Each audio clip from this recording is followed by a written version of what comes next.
Oh, you had to, and you know no one wants to. Yeah, no one wants to have a No, 5 minute walk to the literally, It's beach. like, oh, literally. I don't know if you know her from Hermosa, like, Hermosa Beach and Redondo, that yeah, walkway. yeah. That was the back of our office. Like, you can walk out there. It's like 15-minute breaks, walk out there. Go to Starbucks and like people and like swimsuits and stuff. Dude, Yeah, oh yeah. even if you're like almost Southern California, you could like the water. Way more real estate. Well, like the guys, they had these I'm outdoor, telling you. they had the outdoor wash stations. They shower over, like literally on the beach. No, They yeah. wake up like to a sunrise in the Have world. you seen the white things? We had one guy on our corner. He was, he was like a better entrepreneur than half the people in our WeWork because he, okay, so he was an amputee below the knee, and he was in a wheelchair. He'd sit on the corner outside the WeWork. He had the prosthetic behind his back. He was sitting on it. So he's sitting right there. And every day for a whole year, I'd see this guy and I'd be like, no. And I'm sleeping on the beach. What are we doing? Oh yeah. Or like the whole You live, actually called you live on the boardwalk. yeah. The good news now is our heaters. Our heater is. It just wasn't. Our heater wasn't. We had 100 fans. Like 59, 60. But it doesn't snow. Yeah. Boston. Wow. You're miserable then. Well, yeah. Where are you from? During the winter, yeah, it's miserable. People are mad. And that is not a cliche. You said Boston? Yeah. I love him. I love it too. But from January, I would say January to March. It's only 3 months, right? Seasonal depression, the whole thing. Frozen solid.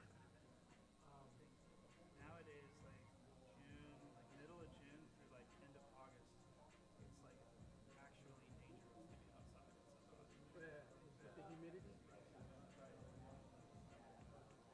How'd you find out about cow protection? One of my partners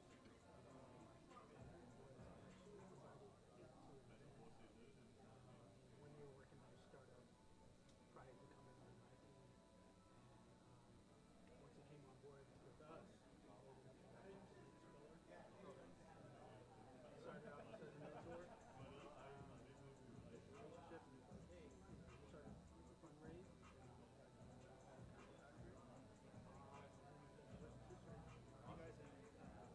You guys in hardware? Fashion tech. Oh, yes, yes. Is there? We'll see it. I know Boston is like the center of gravity for hardware companies. So Very true. had a lot of VC Robotics. that pitched out there. Yep. One also for like any sort of like tech hardware product. So a bunch of people fitness tech, wearables, things like that. It's all even like 3D printing. A lot of those companies are based out of Boston. Yeah, Techstars, Yeah, that's right. their A friend Boston. of mine works That's in Techstars Boston. At our last gig, we hosted a San Antonio additive manufacturing meetup with the Boeing Center in San Antonio. And our last person actually presented their parametric printing platform that parametric for fashion. And they were from Boston. No, this girl is actually from the UK. She's like she's like a big influencer on TikTok. She's got a parametric printing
True.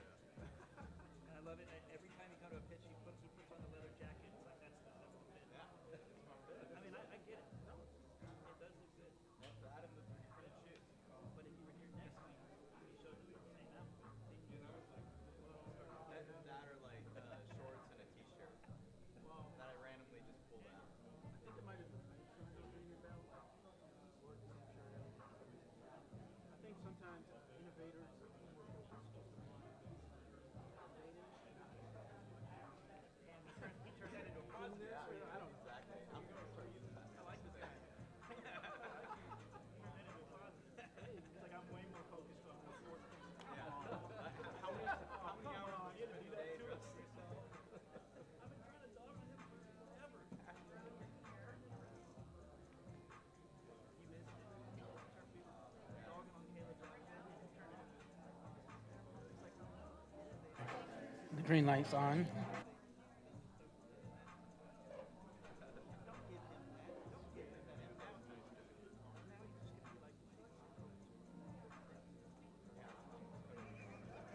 This?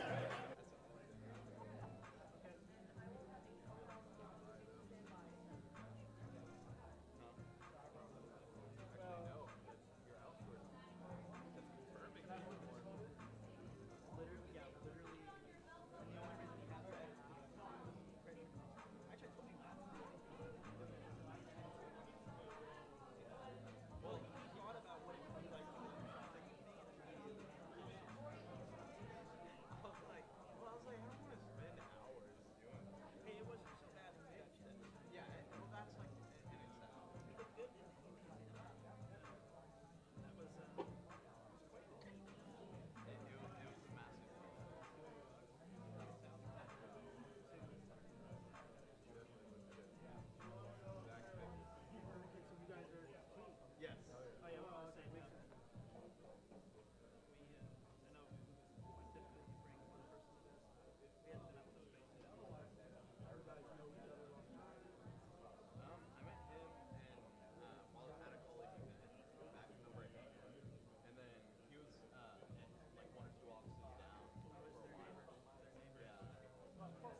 right, welcome everyone. If I can ask you to go ahead and take your seats, we're going to get started.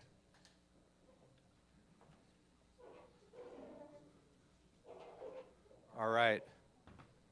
For some of the new mentors, also some of them I got to meet today, and some of the founders, I know some of y'all, meeting some of y'all for the first time. I'm Brian Chambers. I'm our president, one of our co-founders here at Capital Factory. And most people know me as our co-founder. What a lot of people don't know about me is previously I was the founder of a startup that was a part of Capital Factory, ended up receiving some investment from Capital Factory, and we exited to a private equity group, and I did not go on to join my co-founders in that organization after the acquisition.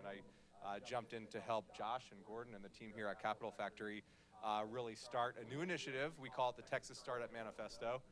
It was the very intentional expansion from Capital Factory being local to Austin to being a really a larger statewide effort to coordinate all the venture activity across the state. So today I spend the majority of my time with Nick and others on our venture team traveling across the state between Dallas, Austin, Houston, San Antonio, meeting with our incredible community of founders, our mentors, the investment community, really just in an effort to try to help our founders scale their companies. But the reality is I'm really just one of more than 24 people on our venture team waking up around the clock, working to help our portfolio of startups. You should know at this point that Capital Factory is a really unique organization, and you're joining a fund, really what I think is one of the most innovative funds in Texas and in the whole country. Our fund is unique because it's really an unrivaled network of experienced founders and investors, each with their own superpower. They have alignment and they have skin in the game. So when you join Capital Factory, you really join a fund with a large number of people who want to help you succeed. And of course, we've got a platform of resources from pitch to union and impactful events going on around the state to really help get you in the rooms to meet the people that you need to meet. So I talked about the fund. And it's people like Tim Draper, it's people like Dave Willocks. I saw Dave here in the background, and Christy and Chris Camillo and the previous mayor of Austin. It's a collection of these individuals I mentioned, each with their own unique superpowers that when you need to call on one of them are there. Again, they've got skin in the game and they want to help you succeed by lending you their superpowers. I like to say, the three universal truths of every single founder and what you need to help scale your company is money, customers, and talent. It's a really tough balance. There's also a silent fourth, and that's really mentorship. Along the way, because of the quality of our network, because of the people that we have that, with skin in the game and their experience, each with this unique superpower, they're able to lend it to you when you do need mentorship, when you do have a problem that comes up along the way. Mentorship is usually a reaction with something that comes up or a challenge that you might be having, and we need to call on one of those superpowers. So luckily, we have an incredible network that supports Capital Factory. I think it's one of the best in the entire country of those who have been there, scaled tech companies, raised their own venture capital, and now they're here to help you succeed. We get founders in front of VIPs every single day. It's one very unique superpower about Capital Factory. Just yesterday, we had the CEO of BAE Systems in here touring with us. I know a couple of startups got to pitch to the CEO of BAE Systems. 2 weeks ago, we had Secretary Blinken, but it's people like the president, it's CEOs of major Fortune 500 companies, government and defense agencies, and VCs from across the nation. Every single day, they're in here, they're coming through Capital Factory, they're attending our events, and we've got a very large team, the team I showed you, whose goal it is to help you make sure you're getting in front of all the right people that are coming through Capital Factory so you have the opportunity to pitch them. We have the Center of Defense Innovation. If you're here visiting Capital Factory for the first time, you probably got to see it on your tour. A lot of you know about the Center for Defense Innovation, but it's also another emerging superpower of Capital Factory is our unique focus on helping startups with applications to sell into one various form of the government, like the Army, one of the single largest customers in the whole country. We also have an innovation council. If you happen to see a logo up here of a customer that you would like to get in front of, you think there might be an application, of selling into and working with that Fortune 500 organization or that government agency. We love to help make that happen, help make that a reality. So please make a note and let our team know, and we'd love to help prioritize that introduction when practical. I want to tell you about Andrea Tomas and Diligent Robotics. Andrea moved after wrapping up her PhD from Georgia Tech. She ended up relocating to Texas and joined as an adjunct faculty at UT. Through UT, we met her. She created Diligent Robotics. That's Moxie, the robot. It's a nurse that augments the nursing staff and rolls around hospitals and is able to help do the job and augment some of the understaffed nurses who work really hard in large hospital systems like UT Southwestern. They made it up the road to Dallas through a couple of connections we introduced them to. I mentioned Chris Camillo earlier with Dumb Money. Their group helped write the checks that supported their seed round. We also helped them meet UT Southwestern. We helped them raise their seed round and meet their very first customer, who still today they're now their largest customer. And that's one example of how we've leaned in and really helped a company. We've gone on and participated in a couple of rounds. I think most recently they raised a pretty large round from Tiger Global, perhaps last year, and still doing really well. Firehawk Aerospace, we met when they were relocating to Dallas, Texas, in an effort to scale their company. We met Will Edwards, the founder, and Firehawk builds badass rocket engines. And I'll remember after joining Capital Factory shortly after, it was at Fed Supernova, one of the events where we introduced Will to his lead investor, Hal Lambert, who ended up going on and writing a $19 million check, a part of their Series A round. We also introduced him to Raytheon Missiles and Defense Systems, who wrote their very first check ever into a startup, which was into Firehawk. Not only was it a strategically important check to them, but it came with some really nice contracts as well. And so, again, the opportunity to influence a company on their way up. We're still very actively working with these companies. In fact, just last week, Firehawk Aerospace won Startup of the Year at Venture Dallas, the big kind of VC conference that Capital Factory, myself, helped put on out in Dallas. And they announced that they acquired a 30 square mile patch of land in West Texas and have one of the only rocket testing ranges now. I think the other one belongs to to Mr. Bezos. So a really great asset and a big milestone for Firehawk. They're doing awesome things. You can see that their engine going off, but that's Will Edwards standing with his 3D printed rocket fuel, and you can see just over his shoulder, that's the opportunity to pitch Sir Richard Branson when he was coming through, having his tour here at Capital Factory. I want to tell you about some upcoming events that we have going on. Our Cup of Capital events are really just big networking events. They're opportunity for us to put our staff, our mentors, investors, and founders all in a big room and just get to see each other, make sure everybody stay on top of mind, make a lot of great connections at these. We'll have a Cup of Capital here in Austin and San Antonio this Friday. That's tomorrow. We'll have one in Dallas on 11/17. Always enjoy catching up with our portfolio companies at our Cup of Capital events. Next week, Austin Startup Week is coming up. I hope that y'all are participating. It's a really awesome week. It's a very busy week. We kick off Austin Startup Week with our big Women in Tech Summit. It's one of the marquee events of Austin Startup Week. And so at the end of the week, so is Startup Crawl. Has anybody ever been to a Startup Crawl before? I know most of this group has. They're pretty awesome events. You guys are in for a really good time. Please come. Who's heard of the University of Austin yet? Anybody been hearing about this? First tier 1 institution, college to launch in over 100 years because of the amount of money that they've raised, and their acceptance rates allow them to classify as a tier 1 institution. University of Austin, this is going to be a very unique event. It's going to launch here at Capital Factory on the 13th, just 2 Mondays from now. And if you'd like to join us for that special event, here's a really cool vision from the University of Austin. please join us. You can scan the QR code or follow up with Morgan, myself, or Rachel, or one of our team members, and we'd like to make sure you're here. It's going to be a really unique event, a really special event. We're pretty excited about, so please join us for this. So welcome to First Look. This is an event we do. We do 10 of them a year, every month, just about every month, skip 2 of them. 10 a year, and it's a private event. So we get to know our founders, and we help introduce our founders to our mentors, our staff, so we understand what you're working on and who you need to meet to help create some of those next inflection points in your business. So thanks for joining us today. After First Look, after we see your pitches, we're going to have dinner powered by Brex. I see Jimmy up here in the top right. Most people know Brex these days. Pretty big organization.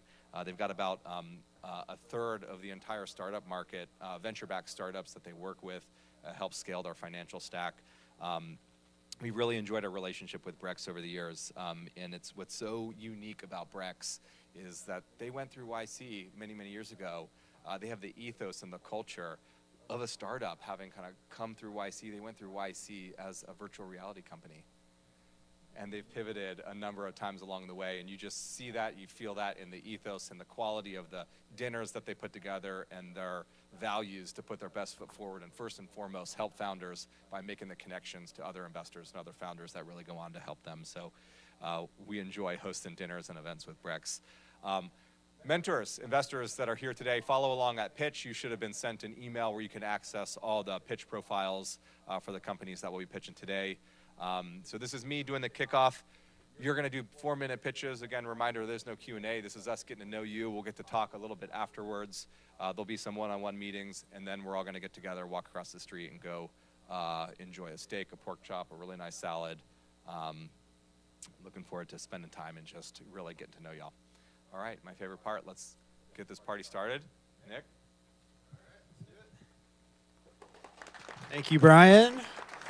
Good afternoon, everybody. It's good to see you all back here. Thanks to everyone who came in from out of town, both in the advisor section as well as the founders. We have startups from across Texas and also a couple from California as well. But first, I want to wonder, is any Rangers fans in here?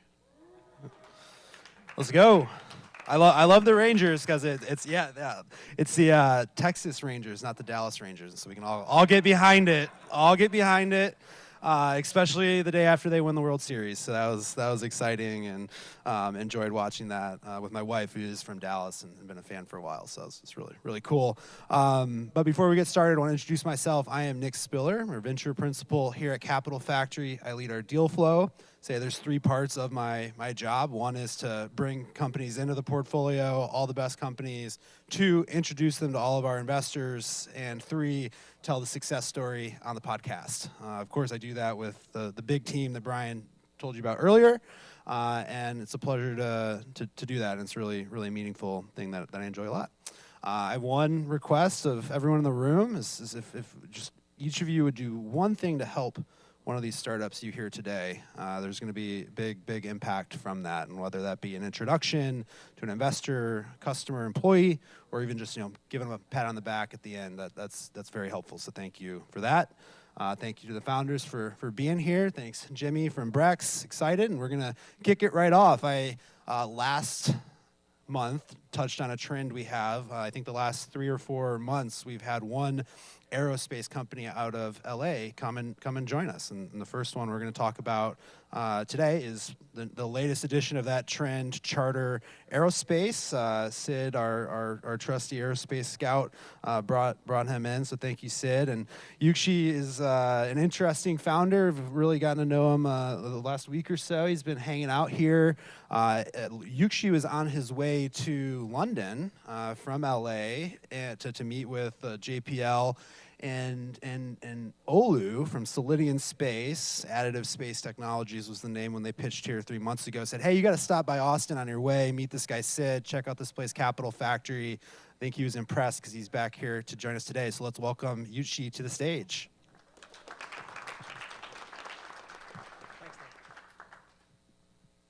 Good afternoon. I'm Yukchi, founder and CEO of Charter. We're building the future for spacecraft manufacturing and logistics. So, as we all know, The space industry is at a major inflection point, but there's just one problem.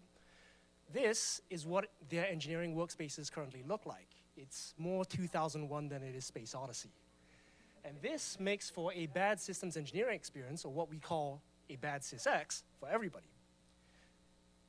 Just as platform engineering tools like GitLab revolutionized the developer experience to make software engineers better, we need vertical tools to improve SysX for space systems engineers to abstract away the manual grunt work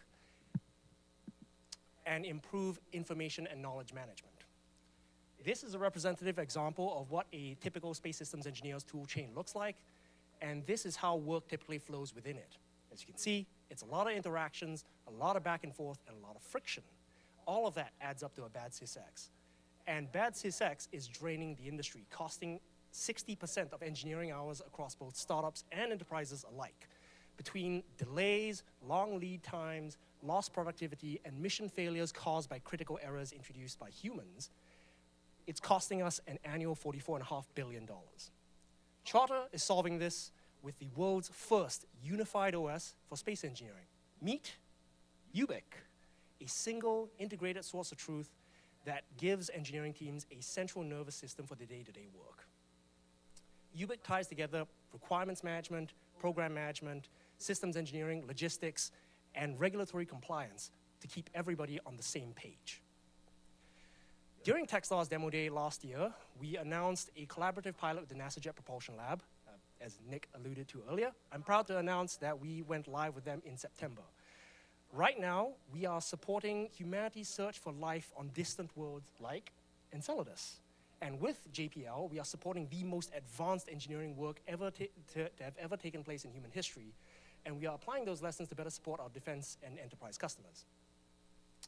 Since emerging from stealth in August, we've grown our pipeline value by about 60% to $16.7 million.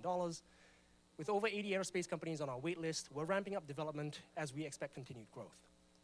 We operate on a very simple SaaS model that allows us to scale quickly to support teams of different sizes, with our sweet spot being mid-market companies from Series A onwards. Charter has a world-class team. I am a former Army logistics officer, satellite mission manager, and space lawyer. My co-founder, Yukun, has over a decade of software engineering experience building for both large enterprises like Credit Suisse, as well as Y Combinator startups. Our new COO is two-time exited aerospace founder, expert space systems engineer, and former CEO of Phase 4, Simon Halpin. We are proud to have recruited and built a world-class team hailing from some of the most highest performing organizations on the planet with deep and diverse experience. Now, I've been told that I'm supposed to have an ask, which is not germane to my nature, but I will try my best. Right now, we are closing an oversubscribed seed round, led by the family office of the founders of Monitor Group. Those of you with a background in national security and intelligence will probably recognize that name. But we are still entertaining interest from strategic checks and investors. We are also looking to engage with strategic enterprise and government partners that are looking at space programs and space-based applications. Right now, we are in negotiations with Northrop Grumman to launch a pilot to support programs coming out of the Sykesville, Maryland facility, and we are looking to expand our pipeline of opportunities. At Charter, we believe that our brightest minds deserve better tools. Please reach out to us today if you'd like to help us get them back to building humanity's future.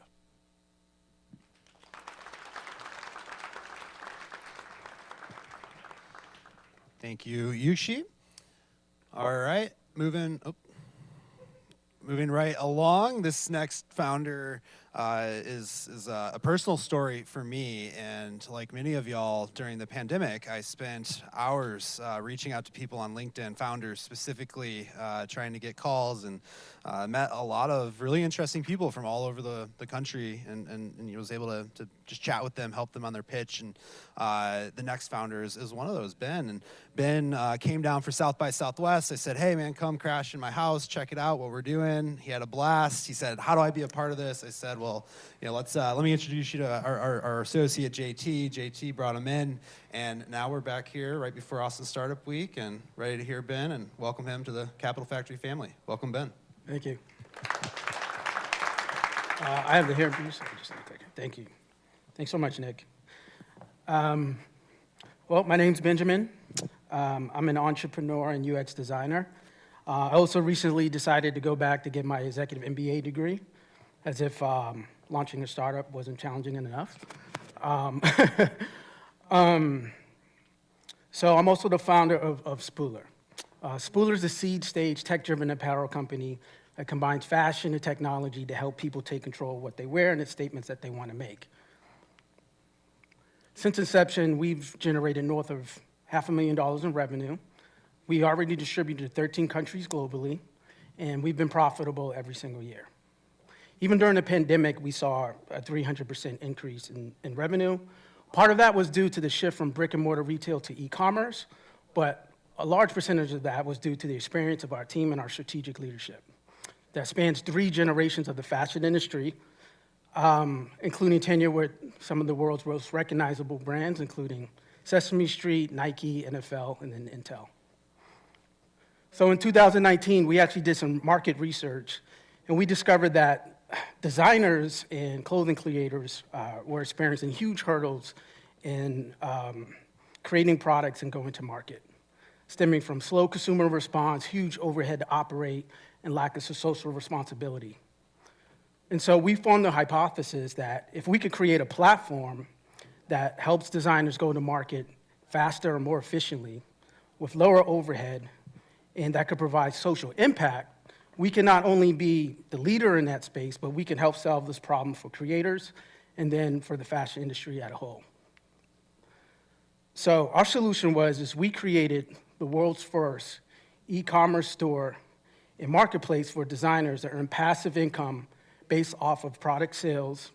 On the front end of the website, it's segmented to various categories based off of relevant topics in society, such as social justice, human rights, and women empowerment, just as an example. So when a customer buys from the front end of the website, they're actually able to take a stance on that specific issue.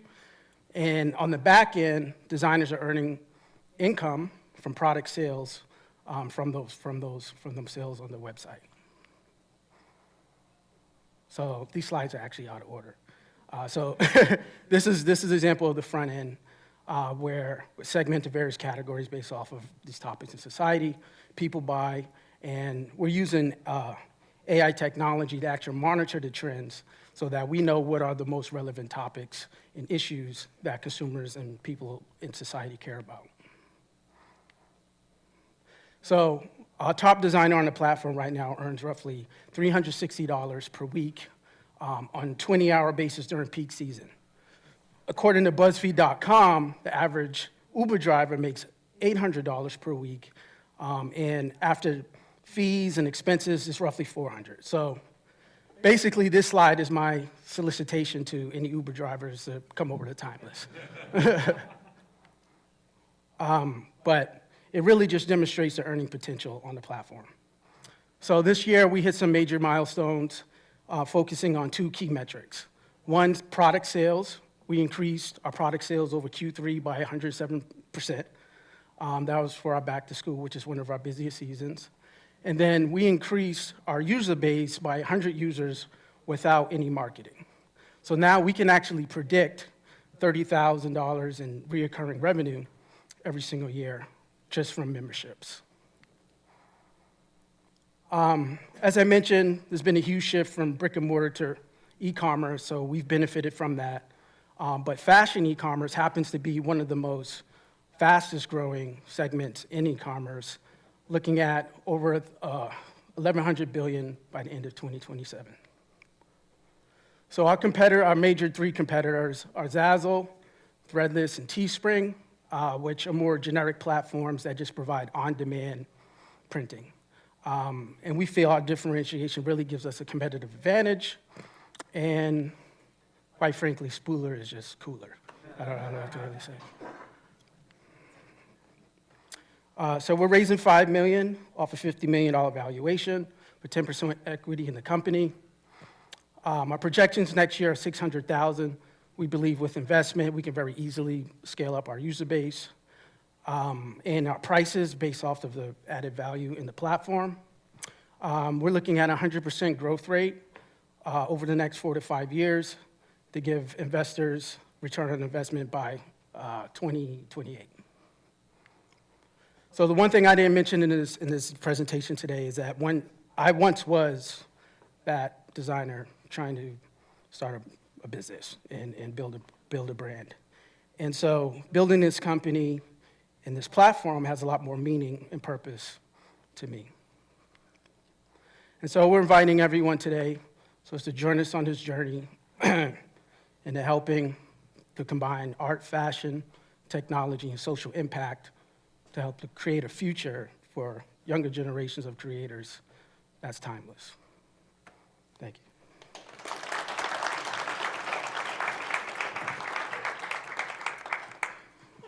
Thank you, Benjamin. Thank you.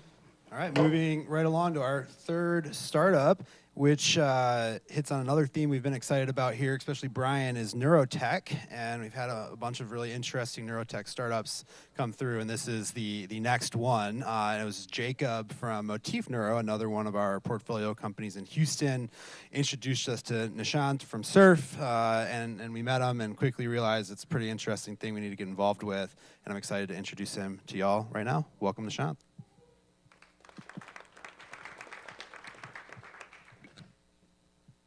Good afternoon, everyone. Can everyone hear me okay? Great. Hi, so my name is Nishant Doctor. I'm the CEO and founder of Surf Therapeutics. It is a neuroimmunomodulation company. The company is a spin-out from Stanford. It is a very new field, but one of the most exciting and emerging field in neurotech right now. About 20 years of basic science research has discovered how we can activate our body's natural anti-inflammatory pathway without using drugs, but through neuromodulation or neurostimulation to treat chronic inflammatory disorders. Our initial go-to-market strategy is going after patients who are suffering from chronic inflammatory disorders or autoimmune disorders such as rheumatoid arthritis, inflammatory bowel disease. About 6 million of Americans suffer from this condition. It is extremely burdensome on your quality of life and excruciating pain that these patients suffer from these conditions. Drugs are the standard of care, such as Humira, Enbrel, Rinvoq. Some of these drugs you're probably familiar with. There are some of the blockbuster drugs out there and heavily advertised on television. However, about 40% of these patients do not achieve meaningful response or absolutely hate them. They do not tolerate these drugs because of its aggressive nature and also side effects. If you want to drill the market further down, about 10% of these patients are completely refractory to these drugs, or they don't respond at all, with no alternative available solutions. That's where our technology comes in. So we're building a proprietary ultrasound therapeutic device that activates your body's natural anti-inflammatory pathway by targeting the spleen, which is on your left side near ribs 10 to 12. Why the spleen? Because spleen, as you know, is one of the organs that is a control system that regulates your immune response. It contains high concentration of immune cells that are responsible to fight inflammation, bacteria, viruses. So you might wonder, okay, how does stimulating your spleen have this effect? This dates back to 20 years of basic science research by Kevin Tracy and his team out of Feinstein Institute. What he showed is that your central nervous system, which is your brain, regulates your immune response through splenic nerve or vagus nerve and splenic nerve. By stimulating this nerve for only 60 seconds, 1 minute a day, you have this chain of reaction in your immune cells in the spleen, which basically gets downregulated or suppresses your immune response and has an anti-inflammatory effect. So science is extremely fascinating, and this person has been nominated for a Nobel Prize. Given that, that's what we're developing. We're developing a wearable, non-invasive ultrasound therapeutic device that activates that same pathway to treat safely and effectively these particular conditions. And so the device is going to be covered by insurance. It's going to be paid by your insurance. The way we're thinking about the model, the business model is going to be the device will cost about $10,000 with another $500 per month on supplies. And everything will be covered by insurance. This gives us a total market opportunity of about $12 billion. If you think about Humira just from one product on the same indication has an annual revenue of $20 billion just from this one product. So given that our traction so far to date, so we've done a proof of concept, or our first in human study at Stanford that we just concluded in 20 subjects, where we showed a statistically significant reduction in these inflammatory molecules, which is the biomarkers, showing that or validating that we can activate the same pathway through ultrasound technology. And this is non-invasively.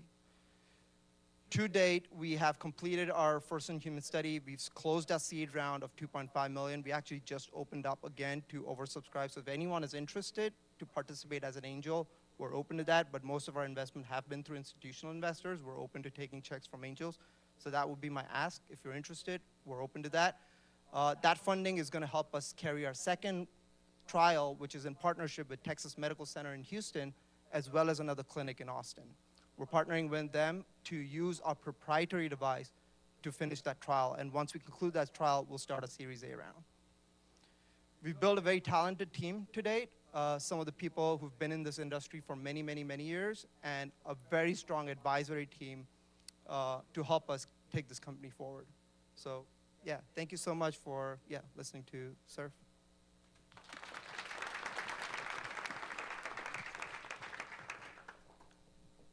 Thank you.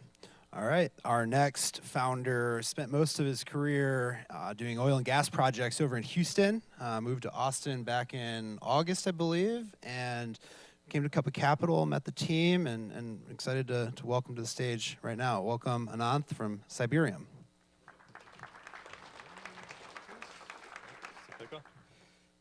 Thank you.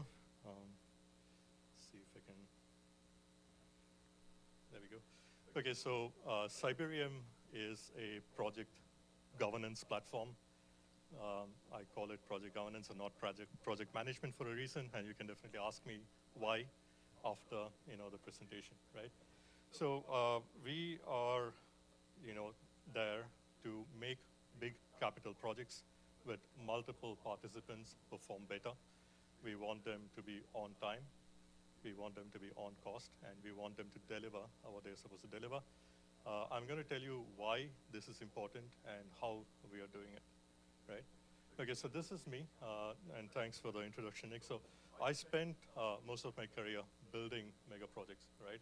So I was in the offshore oil and gas industry. I spent a lot of time in engineering and management of big projects in offshore oil and gas and offshore wind, right? So I have a lot of different perspectives on this subject that we are trying to solve, both in terms of hands-on management and also in terms of research into project performance, to which I have also contributed, right? Okay, so our founding team, also comes with a lot of experience in projects. I met my co-founder Chris at the University of Oxford. Both of us were doing graduate work on major program management, which is essentially what we are trying to solve. So we have a lot of experience in the market that we are trying to solve, right? I mean, the issues with the market that we are looking at.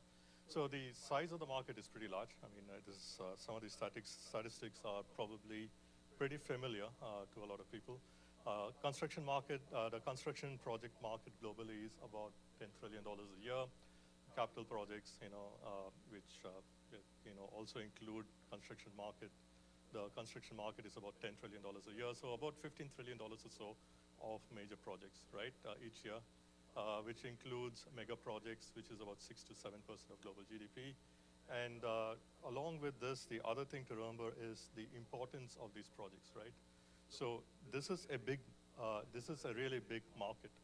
But it's not just the economic issues, with regards to this market and its performance that are important, but also what these projects do, because these projects build the world around us, right? I mean, they build our energy, our infrastructure, and the systems that underlie, human standards of living. So this is not just a big economic problem, because every project sector that you see has a very high average overrun.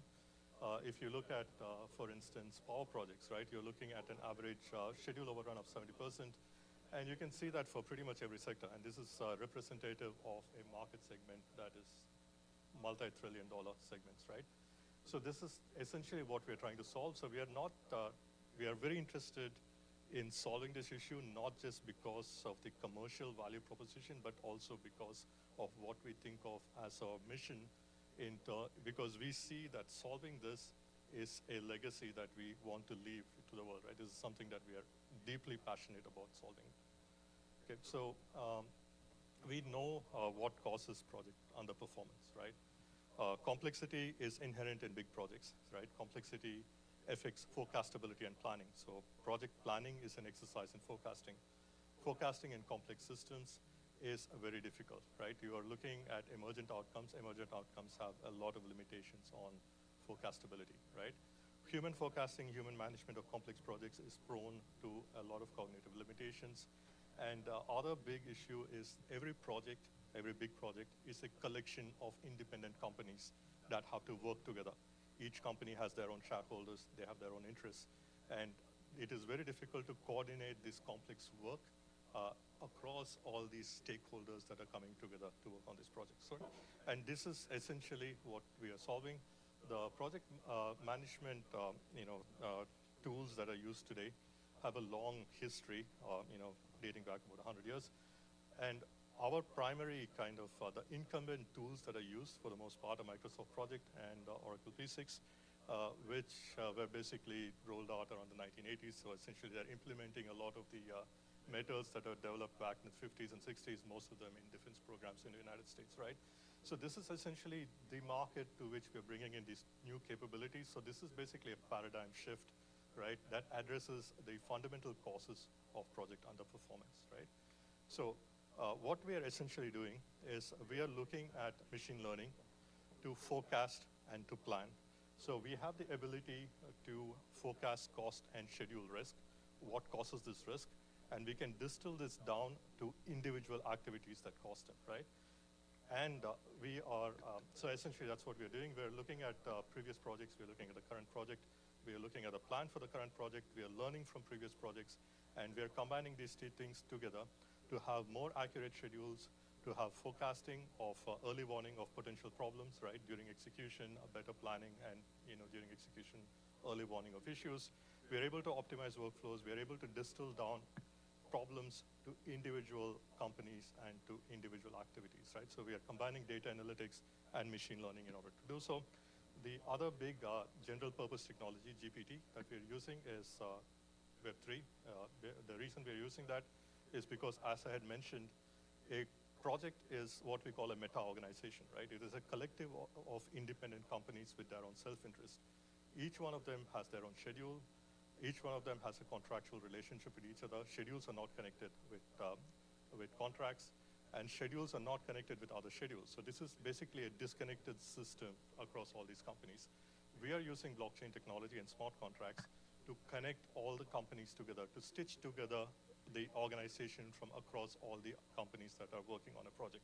So we are creating a collective planning. We are enabling collaboration and collective planning in response to project issues, right? And this is essentially what results from that, right? I mean, compared to what we have now, we're able to have more accurate estimation. We're able to have real-time progress tracking, a single source of truth for the entire project network, seamless coordination, and so on, right? So these are all things that we can enable across the entire network of companies that are coming together, not just at the company level. And this is essentially how we are getting there. We are currently at phase 2. We have developed our forecasting and machine learning tools, and we are starting to roll out our platform, and we will start incorporating smart contracts into that. I'm just going to go a bit quicker. So our growth and business model also is related to the phase-wise progression that I had shown you earlier, right? So we are evolving from a platform as a service. I mean, we are essentially evolving from a software to software as a service, platform as a service, right? As we roll out these different capabilities.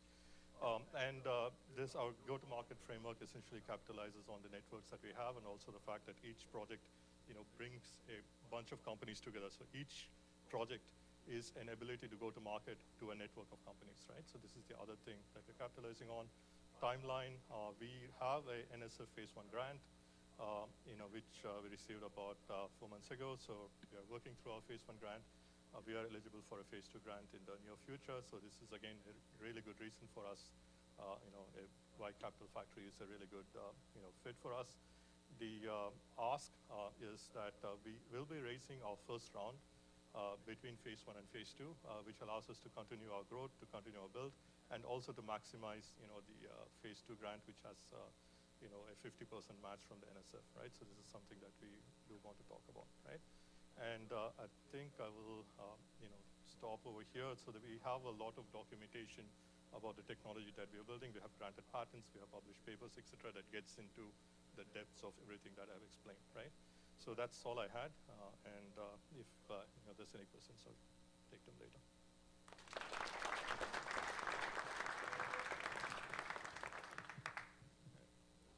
Excellent. Thank you, Ananth. All right, moving right along. Our next entrepreneur moved to Austin about a year ago, became an entrepreneur for a long time in Ukraine, ended up here, works with Nazar from WeBeJoy. If anyone remembers WeBeJoy, about a year ago, the CTO is now partnered with Valentin, with Big Sister AI, and we're excited to partner with them. Welcome, Valentin. Thank you, Nick.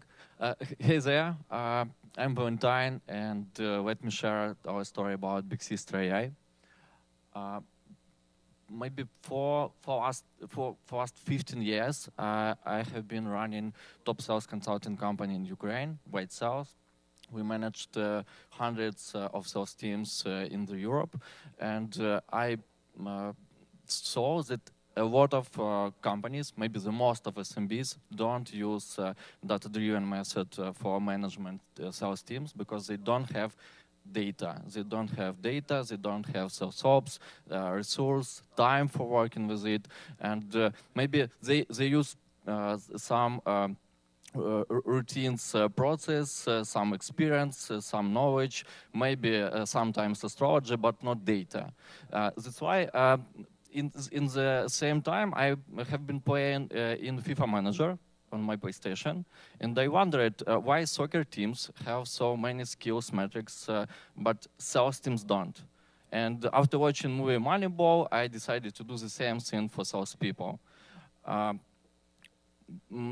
The most founders wants to increase revenue and traction. There are two ways. More leads or better quality. We focus on the second one. How do we make each salesperson more productive? And businesses lose deals due to human mistakes. The reason of these mistakes is wrong, incorrect skills. Big Sister AI can fix it, and like some drivers from Iron Man, because we upgrade salespeople and help them to increase their productivity. How does it work? We connect to the CRM, analyze data from calls, video calls, all activities, and make three important things. First of all, we make dashboards, so we can show main metrics and maybe some current issues. At the same time, it works like a car dashboard. The second one, we make sales skills. So we can score all skills, all mistakes in real time by everyone people, and can show it for everyone role. It works like some FIFA Manager game. And the third one, it's of course AI mentor, which can help to receive some feedback for everyone and make some investigation, make some reports for every role. Our monetization model for now is SaaS Plus. We start from $500 per month per customer, not per user. And we today have 20K MRR, and we don't have product for today because we have only MVP. Our market size, it's SMB. We focus on the SMB, and it's near 33 million companies in the US. I know that they spend on tech near the $185 billion, and if they pay us our minimum price, it's near 200 millions. Our team has around 10 people. including two co-founders, Nazar, our CTO. He has 12 years experience in startups, in digital business. He has a company in part with maybe 100 developers in Ukraine and Europe. And me, CEO, with my 18 years in sales management and consulting.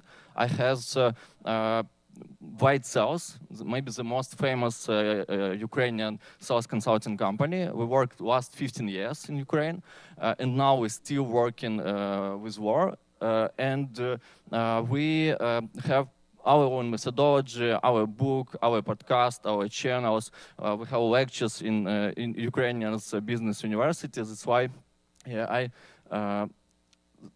start working with Big Sister. And the last one, we now working under our product. We plan to launch our last and maybe the main version of product in February. In March, we start our first fundraising round because now we are bootstrapped. We are ready to implement maybe new customers. For now, we have team, we have resources. And finally, we are not just another BI or another CRM. We are Big Sister AI. We increase revenue by superhuman sales skills. Thank you.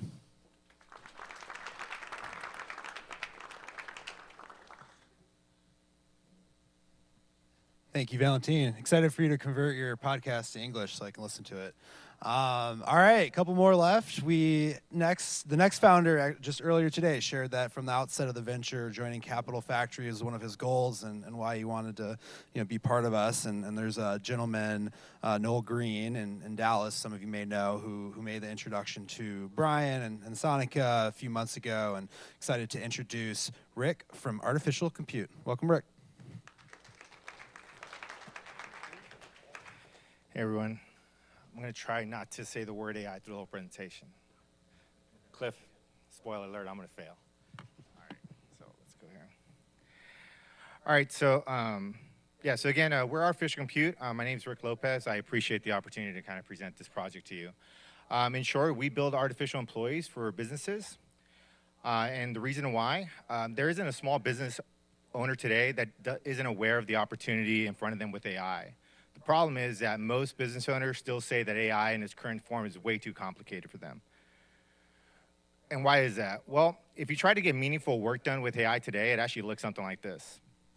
And for the average business owner, this is just way too much time and way too much complication. Wouldn't it be better if we could take all these capabilities that we all love and are getting familiar with over the last 12 months and consolidate it into one solution? Also, wouldn't it be better if that solution could actually take that work off your plate instead of us having to orchestrate all these different tools? Well, that's our vision for artificial intelligence and automation. We want to take all the capabilities of this latest, greatest in AI and consolidate it into a new software container we call an artificial employee. So what you're looking at here is our current iteration of this product. We've been live for 4 months, and we just released this version last month to our current users. The idea is pretty simple. Basically, what we want to do is take what we already experienced with tools like ChatGPT and Bard and insert the missing piece, which is the automation piece. And we want to deliver it in one solution. And for that to be true, these are the 4 characteristics of the product that have to be true. We've have proof of concept for each one, and we've currently, so we're beyond an idea. This is a bigger view of the product. And really kind of the secret sauce is that little button over on the left lower, left lower corner. You see assign to your artificial workforce. So imagine with ChatGPT and you get a prompt, right? And you get your output. Imagine there was a button there that says, hey, assign this to my artificial workforce. And it just got that work done for you. That's kind of the big vision for this product, and that's what we're trying to build. So we're beyond an idea. We actually took this idea after Techstars.ai weekend here, and we built a version of this in 6 weeks. We built an artificial social media manager, presented it to 100 potential customers, and onboarded over 50 of them. In less than 30 days of selling, we achieved over 100K annual recurring revenue, which was a really big target for us, but we were lucky to hit that. And I think it really tells the story of this is resonating with business owners. You walk into a small business owners and there's a story I have in mind. I don't see the minute, so I'll tell the story.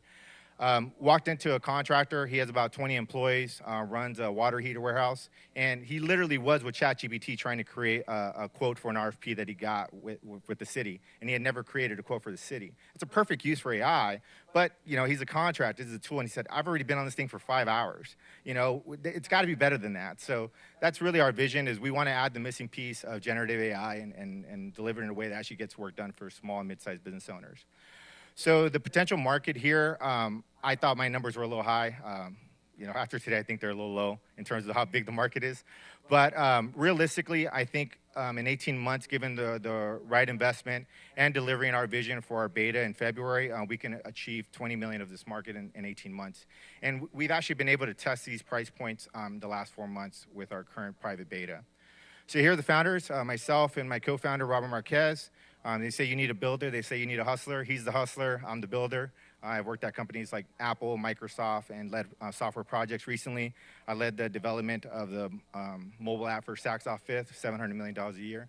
I was the lead engineer there. And I studied AI for the last 2 years.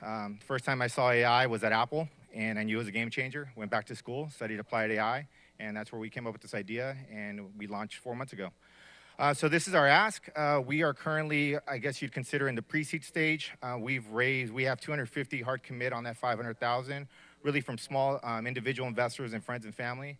We do have a patent pending on design and methods for creating artificial employees. And these are the next milestones in front of us. Again, we're targeting our full beta launch in February. What we launched right now was actually just a private beta, which is kind of like invite only. So yeah, we look forward to the opportunity to work here at Capital Factory. And look forward to getting to know everyone. Thank you.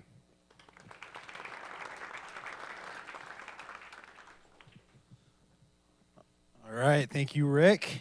And last but not least, we're gonna move into a startup, a founder that drove up from San Antonio, Texas today. And as a lot of you know, we've been spending a lot of time in San Antonio. We have open our Cup of Capital there tomorrow, and we have a new facility we launched about a year ago. And it's personally, I really, every day I've spent in San Antonio has been wonderful. And Luis has joined our team in San Antonio, and Caleb, who's going to come up here in a second, is not a stranger to Capital Factory either. He's was a co-founder of Float Me, a previous company, and now is on to the second one in his career, which is Fabra. So welcome, Caleb.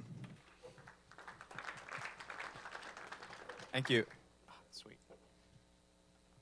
So yeah, I'm Caleb Scott. I'm the CEO of Fabra, and 3D printing has really exploded over the past 10 or 15 years. We've seen it go from a really good prototyping tool to full-scale production, from shoes like the Adidas Forward shoe to Invisalign, and even full rockets now are being 3D printed, just like the rocket fuel that you heard earlier. But with this explosion in this market that's growing at nearly 30% year over year, this is what the process looks like. It's very complicated. It leads to a lot of issues that have printers going down, printers sitting underutilized, and just stuff breaking in the process. So that's really where we come in. We're their production manager. We help automate their schedule and help say which print should go on which printer at what time. And what that is really driven by is our dynamic scheduling system, which will take all of these jobs and say which print should go where to help them out and save them the hours that they normally spend in the manufacturing planning stage. But the really cool thing that we can do with this is, now that we know these manufacturers' schedules, we can not only distribute prints inside a facility, but across multiple facilities. We're able to take an order from 1 to many batches and being able to distribute to 5 different manufacturers to make sure that it's done. And this is really good for anyone who's starting a business, SMB, that's going from that one part to many parts. And even for enterprise clients, we're able to control their supply chain more efficiently across only a couple of manufacturers. So, and what that means for these buyers is they're right now dealing with a highly fragmented market, with 75% of manufacturers having fewer than 20 employees. And that leads to a lot of time when it comes to sourcing, making sure quality is good, and finding that optimal lead time. So this is a very quickly growing industry. We're starting out with 3D printing just because it's the most easy to automate. But the cool thing is we can expand from there and start to move to other different types of manufacturing methods, whether that's CNC machining, lathes, all of those can fairly easily be automated using our software.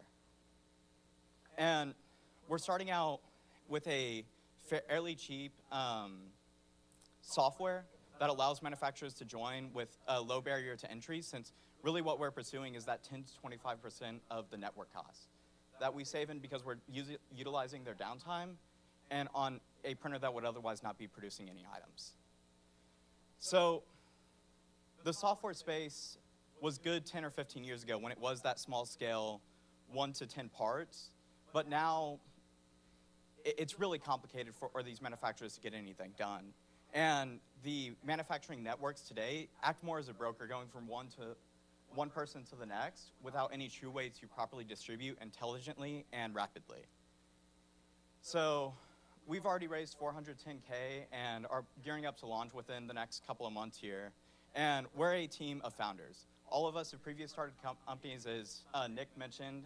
I previously started FloatMe at 14, which is now worth over 110 million. Zach, our CTO, comes from NASA's Jet Propulsion Laboratory and actually has shipped code to the Mars rover. And Dale is known as the maker of San Antonio with his background in production. So the ask today is we are planning on launching our automation software soon. And we're closing out our pre-seed round, hopefully within the next month or two here. And as we continue to push forward and grow. So anyone who's interested in that or would like to just talk about the industry, I'm happy to connect. So thank you, and I look forward to building the future of manufacturing with you.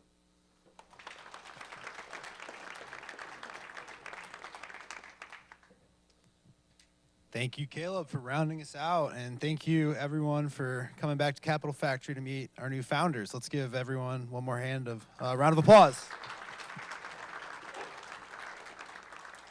All right, I think we have another slide. Perfect. Okay, so mentors, if we have scheduled a meeting with you, we have numbers on the table where the mentors and the founders can meet, as you see on the screen. Other than that, we're going to round out. Any other updates, Morgan, or anything I need to say? Good. All right, so thank you again. We'll see you again. One more first look in next year, and kick it off.